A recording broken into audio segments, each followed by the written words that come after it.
Assalamualaikum warahmatullahi wabarakatuh.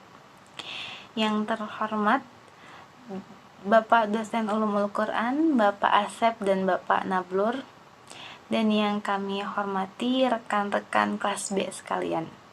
Alhamdulillahirrabbilalamin, wabihi nasta'in wala umur dunia waddin, wassalatu wassalamu ala asrafil anbiya wal mursalin wa ala alihi washabihi ajmain, amma ba'du. Puji syukur kehadirat Allah Subhanahu wa Ta'ala, yang mana pada kesempatan kali ini kita dapat berkumpul di tempat yang insya Allah penuh barokah ini. Salawat serta salam semoga terlimpah curahkan kepada Habibana wa Nabiyana wa Rasulana Muhammad Sallallahu Alaihi Wasallam. Adapun topik yang akan kami dari kelompok bahas adalah ayat-ayat Makkiyah dan Madaniyah. Sebelumnya perkenalkan, kami dari kelompok 5 Ulumul Quran yang beranggotakan saya sendiri, Dwi Rahma Amalia, kemudian ada Ikhlasul Amal dan Indah Awalia Safitri. Langsung saja dibuka sesi diskusi pada pagi hari ini dengan mengucap Bismillahirrahmanirrahim. Bismillahirrahmanirrahim. Langsung saja pembahasan materi yang akan disampaikan oleh pemateri. Bismillahirrahmanirrahim. Di sini saya akan menjelaskan tentang pengertian dari Al-Makki dan Al-Madani. Yang pertama, Al-Makki berasal dari kata bahasa Arab, yaitu Makkatun. Sedangkan Al-Madani berasal dari kata bahasa Arab juga, yang berasal dari kata Madaniyatun. Dua kata tersebut telah dimasuki oleh ya nisbah sehingga menjadi al-Makki dan al-Madani. Dalam mendefinisikan Makki atau Makkiyah dan Madani atau Madaniyah, setidaknya ada beberapa teori yang perlu kita ketahui. Namun setidaknya kita paham atau kita tahu 4 teori awal atau 4 teori pertama.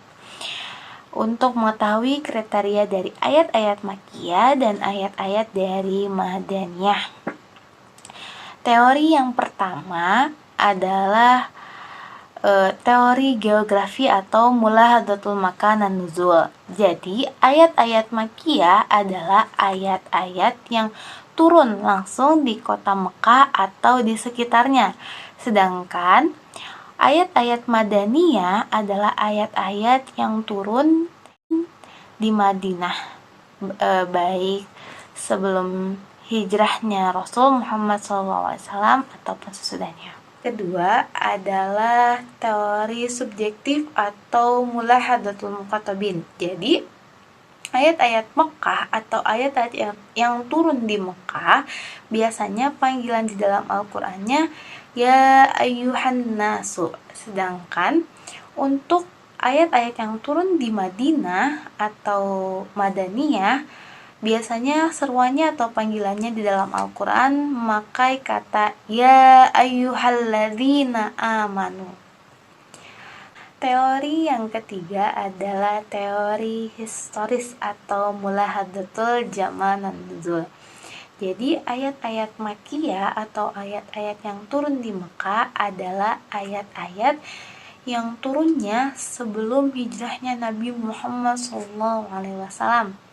Walaupun ayat-ayat tersebut turunnya bukan hanya di Mekah seperti itu. Sedangkan untuk ayat-ayat Madaniyah atau ayat-ayat yang turun di Madinah adalah ayat-ayat yang turun setelah hijrahnya Nabi Muhammad SAW dari Mekah ke Madinah, meskipun ayat tersebut sebelumnya turun di Mekah seperti itu. 4 adalah teori konten analisis atau mulahadatul matadammanana. Jadi, ayat-ayat Makkiyah atau ayat-ayat yang diturunkan di Mekah biasanya berisikan tentang cerita-cerita para nabi, umat atau rasul-rasul terdahulu. Sedangkan untuk Madani atau ayat yang diturunkan di Madinah berisikan tentang hukum-hukum, misalkan hukum faraid dan sebagainya. Assalamualaikum warahmatullahi wabarakatuh. Perkenalkan, nama saya Ikhlasul Amal dari kelompok 5 Ulumul Quran yang berjudul Makiyah dan Madaniyah. Di sini saya akan mempresentasikan cara mengetahui Makiyah dan Madaniyah dan ciri-cirinya. Yang pertama, cara mengetahui Makiyah dan Madaniyah, yaitu yang pertama dengan pendekatan transmisi atau juga bisa disebut periwayatan. Dengan pendekatan transmisi periwayatan ini, para sarjana muslim merujuk kepada riwayat-riwayat yang valid yang berasal dari para sahabat, yaitu orang-orang yang berkemungkinan menyaksikan turunnya wahyu atau generasi tabi'in bertemu dan mendengar langsung dari para sahabat tentang aspek-aspek yang berkaitan tentang kewahyuan Al-Quran. Dalam kitab Al-Intishar, Abu Bakar bin Al-Bakilani lebih lanjut menjelaskan, pengetahuan tentang Makiyah dan Madaniyah hanya dapat dilacak pada otoritas sahabat dan tabi'in saja. Informasi itu tidak ada yang datang dari Rasulullah karena memang ilmunya tentang hal itu bukan merupakan kewajiban umat. Yang kedua, pendekatan analogis atau bisa disebut juga dengan kias. Ketika melakukan kategorian Makiyah dan Madaniyah, para sarjan muslim yang menganut pendekatan analogi bertolak belakang dari ciri-ciri spesifik dari kedua klasifik itu, maka jika di dalam surat Makiyah terdapat ciri-ciri khusus Madaniyah, maka ayat ini termasuk ke dalam surat Madaniyah. Para ulama pun telah menetapkan tema-tema sentral yang ditetapkan pula sebagai ciri khusus bagi kedua klasifikasi tersebut. Misalnya, para ulama telah menetapkan tema Makiyah para nabi dan umat-umat terdahulu sebagai ciri khusus Makiyah. Lalu tema faraid dan ketentuan had sebagai ciri khusus Madaniyah. Nah, kita langsung ke ciri-ciri Makiyah dan Madaniyah. Yang pertama, ciri-ciri Makiyah. Ayat dan surahnya pendek dan suasananya baik dan jelas.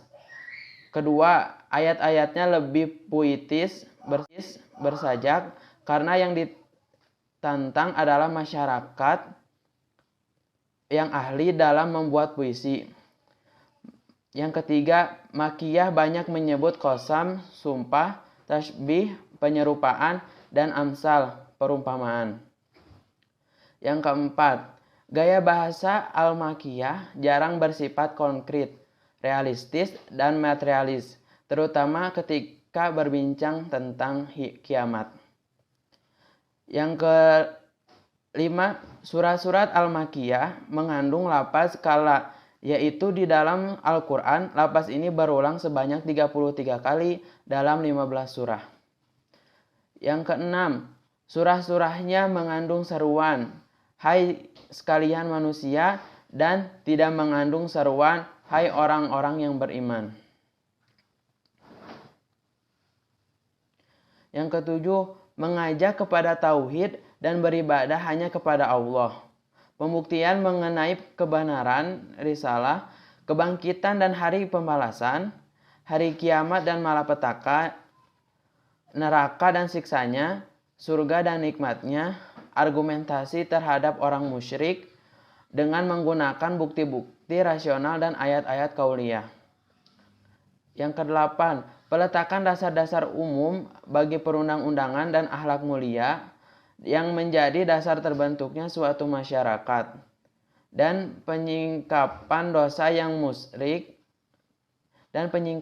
orang musyrik dalam perumpahan darah, memakan harta anak yatim secara zolim, mengubur hidup-hidup bayi perempuan, dan tradisi buruk lainnya. Kita berlanjut ke ciri-ciri Madaniyah. Yang pertama, surah-surahnya berisi hukum pidana, hukum warisan, hak-hak perdata, dan peraturan-peraturan yang berhubungan dengan perdata serta kemasyarakatan dan kenegaraan. Yang kedua, Surah-surahnya mengandung izin untuk berijtihad, urusan-urusan berperang,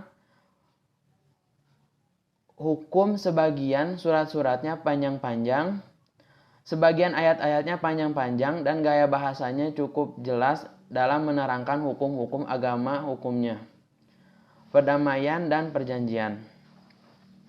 Yang ketiga, setiap surat yang menjelaskan hal ihwal orang-orang munafik termasuk Madaniyah, kecuali surat Al-Ankabut kan di Mekah. Hanya 11 ayat pertama dari surat tersebut yang termasuk Madaniyah, dan ayat-ayat tersebut menjelaskan perihal orang-orang munafik. Yang keempat, menjelaskan hukum-hukum amaliyah dalam melaksanakan ibadah dan muamalah seperti sholat, zakat, puasa, haji, qiyas, talak, jual beli, riba, dan lain-lain. Yang kelima, sebagian surat-suratnya panjang. Sebagian ayat-ayatnya panjang-panjang dan gaya bahasanya cukup jelas dalam menerangkan hukum-hukum agama. Selanjutnya yaitu materi tentang urgensi pengetahuan tentang Makkiyah dan Madaniyah. An-Naisaburi dalam kitab At-Tanbih ala Fadil Ulumul Quran menjelaskan subjek Makkiyah dan Madaniyah sebagai ilmu Al-Quran yang paling utama. Sementara itu, Mana Akoto mencoba lebih jauh lagi dalam mendeskripsikan urgensi mengetahui Makkiyah dan Madaniyah. Yang pertama, membantu dalam menafsirkan Al-Quran. Pengetahuan tentang peristiwa-peristiwa di seputar turunnya Al-Quran tentu sangat membantu memahami dan menafsirkan ayat-ayat Al-Quran. Lalu ada teori yang mengatakan bahwa yang harus menjadi patokan adalah keumuman redaksi ayat dan bukan kekhususan, sebab dengan mengetahui kronologis Al-Quran juga seorang mufassir dapat memecahkan makna kontradiktif dalam dua ayat yang berbeda, yaitu dengan memecahkan konsep nasib mansukh yang harus diketahui melalui kronologi Al-Quran. Yang kedua yaitu pedoman bagi langkah-langkah dakwah.